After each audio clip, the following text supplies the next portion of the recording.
బాగున్నారా? నేను బాగున్నానండి. నేను ప్యాన్ పెట్టేసుకున్నాను. ఫస్ట్ అయితే మీకు దొండకాయ ఫ్రై చేస్తున్నాను ఇవాళ. చాలా చాలా టేస్టీగా ఉంటుంది. నాకైతే దొండకాయ ఫ్రై అంటే చాలా ఇష్టం. చాలా మందికి దొండకాయ ఫ్రై అంటే ఇష్టం కదా. సో నేను ఇవాళ దొండకాయ ఫ్రై చేస్తాను. తగినంత నూనె వేసేసుకున్నాను. జీలకర్ర వెల్లుల్లిపాయలు వేసాను. ఇంకా ఎలాంటి ఎండుమిరపకాయలు కానీ అవి వేయట్లేదు. నేను ఇంకా పచ్చిమిరపకాయలు కూడా వేయట్లేదు. జస్ట్ జీలకర్ర వెల్లుల్లిపాయలు బాగా వేగిపోవాలి. ఎండుకారం వేస్తామన్నమాట. ఉల్లిపాయలు మాత్రం వేస్తున్నాను. ఉల్లిపాయలు వేస్తే కొంచెం తీయదనం వస్తుంది ఆ కూరకి. సో అలా చేస్తున్నాను. లేదు ఉల్లిపాయలు వేసుకోమన్న వాళ్ళు ఉట్టి దొండకాయ ఫ్రై కూడా చేసేసుకోవచ్చు. కానీ వెల్లుల్లిపాయలు వేస్తే ఇంకా అల్లం వెల్లుల్లి పేస్ట్ కానీ ఇంకా ఎలాంటి మసాలా పౌడర్స్ కానీ వేయకండి.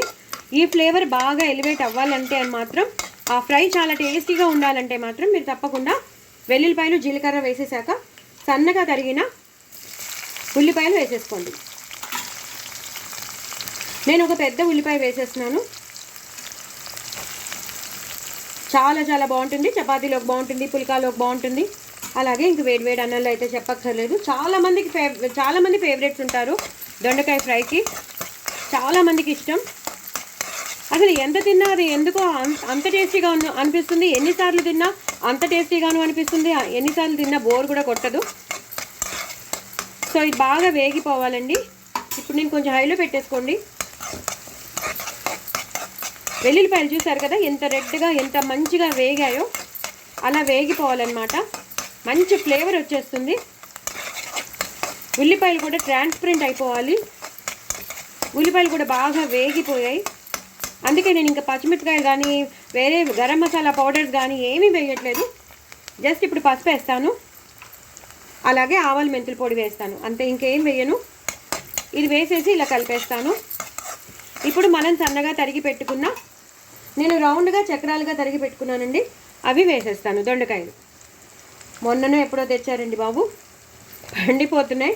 ఇంకా పండిపోతున్నాయి చేయకపోతే తిడతారని చెప్పి ఇవాళ చేసేస్తున్నాను. సో ఇవన్నీ నేను వేసేసుకుంటానండి. ఒక చేతితో వేయడం కష్టం కదా. నేను అన్నీ వేసుకున్నాక మీకు కలిపేటప్పుడు చూపిస్తాను. చూసారు కదండి, అన్ని ముక్కలు వేసేసుకున్నాను. కింద నుంచి పైకి, పై నుంచి కిందకి కదిపేసుకుంటాను అందుకే దొండకాయ ముక్కలకి ఎక్కువ నూనె కూడా పడుతుంది.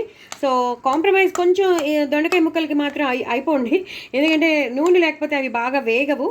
సో మంచిగా నూనె వేసుకుని ఇలా నేను చెప్పినట్టు చక్కగా, ఎప్పుడు రొటీన్గా మనం కొబ్బరి వేసి చేస్తాం, లేదా ఉల్లికారం పెట్టి చేస్తాం, లేదా దొండకాయ మసాలా పెట్టి చేస్తాం. అలా కాకుండా ఇలా చక్రాలుగా తరుక్కుని చక్కగా వెల్లుల్లిపాయలు జీలకర్ర పోపు వేసుకుని ఇలా బాగా వేగిపోయాక ఇంకా ఎలాంటి మసాలా పౌడర్స్ వేయకుండా ఉప్పు కారం చేసుకుని చూడండి. ఒక రేంజ్లో ఉంటుంది. అసలు ఎంత అన్నం తింటున్నామో మనకే తెలీదు, అంత బాగుంటుంది. ఇలా కనిపిస్తోంది, తర్వాత అయ్యేసరికి మొత్తం అంతా తక్కువ అయిపోతుంది. ఇది మీకు బాగా అనుభవంలోనే ఉన్నట్టుంది కదా. సో ఇలా అనిపిస్తుంది అంతే ఎక్కువ ఉన్నట్టు. కాసేపు అయ్యాక బాగా వేగిపోయాక తక్కువ అయిపోతుంది. సో ఇప్పుడు కొంచెం నేను కరివేపాకు వేసేసుకుంటాను. కరివేపాకు వేసేసుకుని బాగా వాసన అంతా పట్టేస్తుంది. ఇది బాగా వేగనివ్వాలండి. మూత పెట్టేసుకుంటాను. బాగా వేగిపోయాక 2-3 విడతలు అలా వదిలేయాలి. మధ్యలో ఏమైనా నూనె వేయాల్సి వస్తే వేసేసుకోండి. నేను కూడా వేస్తాను, ఒకవేళ కావాల్సి వచ్చిందంటే నేను వేస్తాను. సో 2-3 విడతల వరకు చూసుకోక్కర్లేదు. బాగా వేగిపోయాక మీకు మళ్ళీ చూపిస్తాను. అంటే ఉప్పు కారం వేసేటప్పుడు మీకు చూపిస్తాను. చూసారు కదండి, బాగా వేగుతున్నాయి. కానీ ఇంకా బాగా వేగాలండి. దొండకాయ అనేది కొంచెం టైం పడుతుంది. చాలా లేట్గా వేగుతాయి. సో అయ్యో కరెంట్ పోయిందండి. సో ఇది బాగా వేగాక మీకు మళ్ళీ చూపిస్తాను. సారీ అండి, కరెంట్ పోయింది. ఎంతసేపు వెయిట్ చేసినా కరెంట్ రావట్లేదు. సో నేను ఫ్లాష్ లైట్ వేసి మీకు చూపిస్తున్నాను. బాగా వేగిపోతున్నాయండి. కింద నుంచి పైకి, పై నుంచి కిందకి మనం కలిపేసుకోవాలి. చూసారు ఆవిరి వస్తున్నాము లాంచి. మీకు కొంచెం బ్లర్గా కూడా ఉంది, ఎందుకంటే దగ్గర పెట్టాల్సి వస్తుంది కదా. లైట్ ఉంటే అంత పెద్ద అనిపించదు, కానీ కొంచెం లైట్ లేదు కాబట్టి కొంచెం దగ్గరగా పెట్టేసరికి మీకు కొంచెం ఆవిరి మస్క బ్లర్ వస్తుంది. ఇలా మొత్తం కింద నుంచి పైకి, పైనుంచి కిందకి కలిపేసుకోవాలండి. చూసారండి, కరెంట్ లేకపోయినా సరే నేను మీకు అందరికీ చూపించాలని చెప్పి నేను చేస్తున్నాను. సో ఇదొకటి గమనించి మాత్రం మీరు తప్పకుండా నా ఛానల్ని సబ్స్క్రైబ్ చేసుకోండి, వ్యూస్ పెంచండి, నా ఛానల్ నిలబడేటట్టు చేయండి, నా ఛానల్ని ప్రమోట్ చేయండి, ఇంకో నలుగురికి షేర్ చేయండి. ఓకేనా? సో ఇంకా ఇది బాగా వేగాలండి. నేను నూనె వేసుకున్నాను, అయినా సరే ఇంకా బాగా వేగాలి. బాగా వేగిపోయాక మీకు చూపిస్తాను.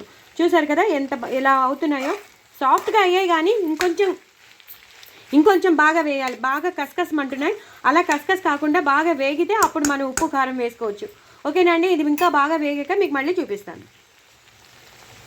కరెంట్ వచ్చేసిందండి. సో ప్రాబ్లం లేదు. ఒక్క చిన్న వీడియో మాత్రం మీరు కొంచెం ఆ వీడియో మాత్రం మీరు కొంచెం అడ్జస్ట్ అయిపోవాల్సి వస్తుంది, ఏమనుకోద్దండి. సో బాగా వేగిపోయే, మరీ బాగా మాడిపోతే కూడా బాగోదు, ఇలా వేయించేసుకోవాలి. మనం ఇప్పుడు ఉప్పు వేసేద్దామండి. ఎలాగో ఉప్పు వేసాక మనం కొంచెం సేపు ఉంచుతాం కాబట్టి సరిపోతుంది. నేను దీనికి ఈ కూరకి ఈ ఫ్రైకి సరిపడా ఉప్పు వేశాను. మేము కొంచెం తక్కువే తింటాము, మీకు రుచికి తగినంత మీరు వేసుకోండి. ఎక్కువ వేస్తే చాలా కష్టం. తక్కువ వేసినా మనం పక్క నుంచి వేసుకుని చేసుకోవచ్చు, కానీ ఎక్కువ వేస్తే మాత్రం మళ్ళీ దాన్ని ఏం చేయలేము, ఉప్పు కష్టమైపోతుంది కాబట్టి. సో ఇప్పుడు మనం ఉప్పు వేసుకున్నాం కాబట్టి మళ్ళీ మూత పెట్టేసుకుందామండి. అలా 2-3 విడతలు మూత పెట్టేసుకున్నాక అప్పుడు మళ్ళీ కారం వేద్దాం. ఇదైతే ఇంకోసారి ఎలాగో 2-3 విడతల్లో బాగా వేగిపోతుంది, అప్పుడు మీకు మళ్ళీ చూపిస్తానండి.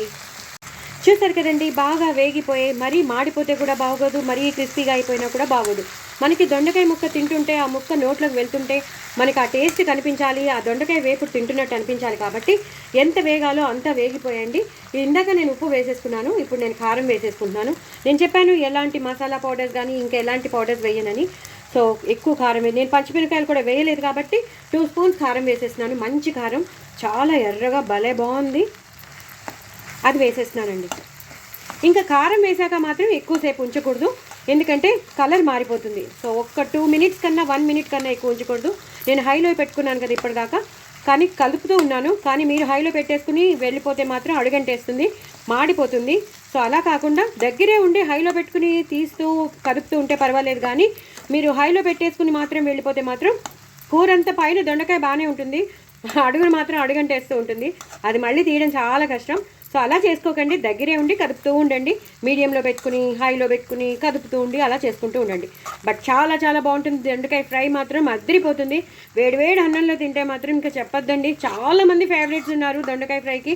ఆలూ ఫ్రైకి ఎలా ఉన్నారో, బెండి ఫ్రైకి ఎలా ఉన్నారో, దొండకాయ ఫ్రైకి కూడా చాలామంది ఉన్నారు. అందులో నేను ఒకదాన్ని. చాలా బాగుంటుంది. చేసుకునే విధంగా చేసుకుంటే మాత్రం ఒక రేంజ్లో ఉంటుంది. ఇప్పుడు లాస్ట్లో కొత్తిమీరతో అలాగే కరివేపాకుతో గార్నిష్ చేసేసుకోవడమేనండి. అయిపోయింది కూర. తప్పకుండా చేసుకోండి, కామెంట్ బాక్స్లో పెట్టుకోండి. ఎంతో సింపుల్గా ఎంతో ఈజీగా చేసుకునే కూర అండి.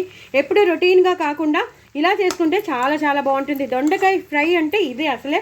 ఇంకే పౌడర్స్ వేయకుండా చక్కగా ఉల్లిపాయలు వేసుకుని వేయించుకున్నాం, వెల్లుల్లిపాయలు పెట్టుకుని వేయించుకున్నాం. సూపర్బ్ ఉంటుంది. సూపర్బ్ అంటే సూపర్బ్. నా ఛానల్ మాత్రం సబ్స్క్రైబ్ చేసుకోవడం అసలు మర్చిపోద్దు. బాయ్ అండి.